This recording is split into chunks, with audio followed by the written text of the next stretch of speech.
Alright, hello everyone, this is your host Arctic Ghost, and welcome back to another episode of the Arctic Pauper Show. Today I'm bringing you Bogles, because Bogles, I have a little bit different of a list, and it's got a new toy to work with. This is a list that originally I was inspired by Michelle Wong, who is a very good Pauper player, very cool person as well. With her Bogles list, she's exclusively, I think, a Bogles player. She's been playing it ever since I've known her, for about a year now. And one thing I always liked about her list was that she ran Manamorphose, which allowed her to run other colored, other non-white, non-green cards in the sideboard. I also saw that some people are doing it too. I saw that some people are kind of doing a few different things with their lists. I also know that Cartouche of Solidarity is the new hotness of the deck. So thank God we don't have to play with those stupid Umbras anymore. I always hated the Umbras. I think the Umbras were always just not very good. As where Cartouche of Solidarity is amazing.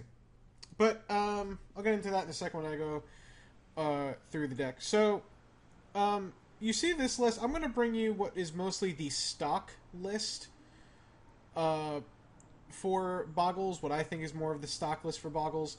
I think that that's what I'd rather bring you, because with Bogles you can always customize it in different ways. You can play Metamorphose, you don't have to. I've seen people play Ash Barrens instead of Blossoming Sands. Some people play 18 or 19 lands. I'm playing 17. Some play Cataxian Probe. Some don't play Orin Orlid. Some don't play the red or the blue cards in the sideboard. Things like that. But these are some of the things that I've been seeing. I will tell you this. I have seen some people play Gorilla Shaman in the sideboard. I don't want to do that to you. The reason why I don't want to bring something like that to you is because Gorilla Shaman's obviously not really a budget-friendly card, considering the fact that I think it's well over $15. So yes, I could add 2 Gorilla Shaman to the board if I was to take out a Moment's Peace and a Dispel. But I'm not going to do that. I'm not going to do that, especially if in the couple of test matches I don't face off against Affinity. There's going to be no point in having them there anyway, so I think most of you who probably don't want to buy into Gorilla Shamans or can't afford them, unfortunately, this would be better suited for you. But either way, let's break the deck down piece by piece and see what we're working with. So first up is the mana base. It's pretty stock. You got 1 Colony Garden, 12 Forest, and 4 Blossoming Sands to cast your white spells. I'm cutting the 18th land, which would be a Plains, because I am playing a couple of cantrips to make room for a couple of other things. That's really why I'm doing that. That's about it. Next up are the creatures, which of course you have the 4 Slippery Boggle. I'm only playing 3 Glade Cover Scout because I'm cutting 1 for an Aura Narlid. Which, no, I'm not quite sure if that's actually a very good idea, but I've seen some people do it. I've been trying it a little bit. It hasn't been bad. And Aura Narlid sometimes can just steal games when it shouldn't. So, there's that. Then, of course, you also have the 4 of Silhana Ledgewalker and 2 Healed's Pilgrim. Pilgrim is, of course, just insane. So, I really hate the fact that I'm not playing 3, but what can you do? For your 1-mana auras, you have Ethereal Armor, of course, which is probably, in my opinion, I think it's the best aura in the deck, because it gives First Strike and because it's only 1 mana. And because it counts all the enchantments that you control. So it counts Abundant Growth and Utopia Sprawl and stuff. I think it's slightly better than Ancestral Mass just because it's +1/+1 first... I'm sorry, not +1/+1, but because it's First Strike. Sometimes the +2/+2 makes a big difference, but I think that the First Strike makes a huge difference. And then, of course, you got Rancor, which I think is the second best in the deck because it comes back when it goes to the graveyard as long as it's already resolved in play. If you kill the creature while this is on the stack and it never actually resolves, it doesn't come back because it says when it leaves, when it's put in your grave from the battlefield.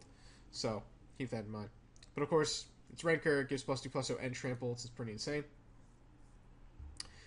Then of course you have Abundant Growth and Utopia Sprawls as your way to help you fix mana.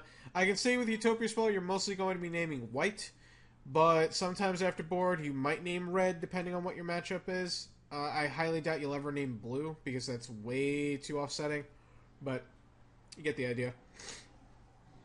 And then, of course, you have the new hotness. Cartouche of Solidarity. So it says, for 1 mana, When this enters the battlefield, you get a 1/1 white warrior creature token with vigilance, and the creature gets +1/+1 and first strike. Not only is this card pretty insane, alrighty, but the fact that it gives you a token so you're protected from edict effects is just mind-boggling stupid. It's not the greatest, and you don't really want to play it over other auras. Like, you don't want to play it over the stock auras of Ethereal Armor, Ancestral Mask, Cloak, and Rancor. But you do want at least 3 of them. You could play 4 if you could find room, it's true, but you definitely want at least 3. The fact that it gives you a token, and the fact that the token has vigilance. So, if you are up against an opponent, like, let's say, Stompy, where you're not dealing with a lot of removal, you could easily just slap an Ancestral Mask and Armadillo Cloak on it, make it like a 10/10 Vigilance Baneslayer Angel, and just go to town. It's very rare that happens, but it has happened, so keep that in mind. Another card you could also play is the green cartouche, the one that also, I don't know if it fights. I don't think it does. You may have enchanted creature. Oh, it does fight. Okay. So you got to fight. The big thing about this also is that it has trample, but what puts me off to it is it's 3 mana. 3 mana is a lot. And in the 3 mana slot, you're competing with Mask and Armadillo Cloak. You never want to cut Masks. Mask is your big burst way of winning the game. Armadillo Cloak, you can kind of get away with cutting one of them, especially because you have 2 Helios Pilgrim to tutor for it. But the fact of the matter is, I think that these are just naturally better than this. Because I think that you don't have to fight a creature, especially if you have lifelink with trample, or you just have some gigantic, stupid beating dude. So, that's why I don't have any of these in the list. Moving on to the 2 mana spells. You only got one of them. It's Metamorphose. Helps you fix your colors. It draws you a card. It's pretty good. Moving on to the 3 spot, you have Helios Pilgrim, which just is insane. It tutors for whatever aura you may need at the time. Gets you Ethereal Armor if you need it. Gets you Cartouche if you need it. Gets you Armadillo Cloak if you need it. It's pretty good. The reason you don't want multiples of them is because you don't really want to be flooded on these guys. You want to draw one of them when you need to. So that's kind of why. Then you have the token creature of Aura Gnarlid. This guy can sometimes just steal games, or, can just be good. The trick with Aura Gnarlid that I see a lot of players do the opposite of is I try hardest to never slap a aura on Aura Gnarlid unless I know that it's safe to, or unless I'm about to win the game. The reason is that he's not hexproof, so you don't want to turn on anything in your opponent's deck that's already turned off. Something like a Doomblade effect, or a Snap effect, things like that. Aura Gnarlid can simply just be a 6/6 and just go to town. Against a deck like Burn, for example, yes, you'd want to put an Armadillo Cloak on it to make it, like some big stupid thing with lifelink, because it would take 2 or 3 lightning bolts to deal with it. But that's different. Against a deck like Blue-Black Teachings or something, of course you would never want to put an aura on it unless you're about to win the game. So, if you have a hand that's lands, auras, and just the Aura Gnarlid is your only creature, I'm not telling you to mulligan. What I'm saying is don't bank on the Aura Gnarlid against a deck like Teachings or Kuldotha Boros or something, because I can promise you, unless weird things are going on, you're getting very lucky, you're going to lose the Aura Gnarlid very easily, and you don't want to lose any of the gas you have for a hexproof creature. So, that's what I'm saying. Again, I don't claim to be an expert, I don't claim to be a pro on this deck, that's just the way that I'm looking at it. If Michelle Wong or any other, or Delixikoff or any other Bogles experts, if you want to yell at me for what I just said, go right for it. I will take being yelled at if I deserve it. But, yeah. So, moving on. The last cards rounding out your deck are Ancestral Mask, old favorite, and, of course, Armadillo Cloak. I also happen to like this picture a lot better because it reminds me of Poison Ivy, but that's neither here nor there.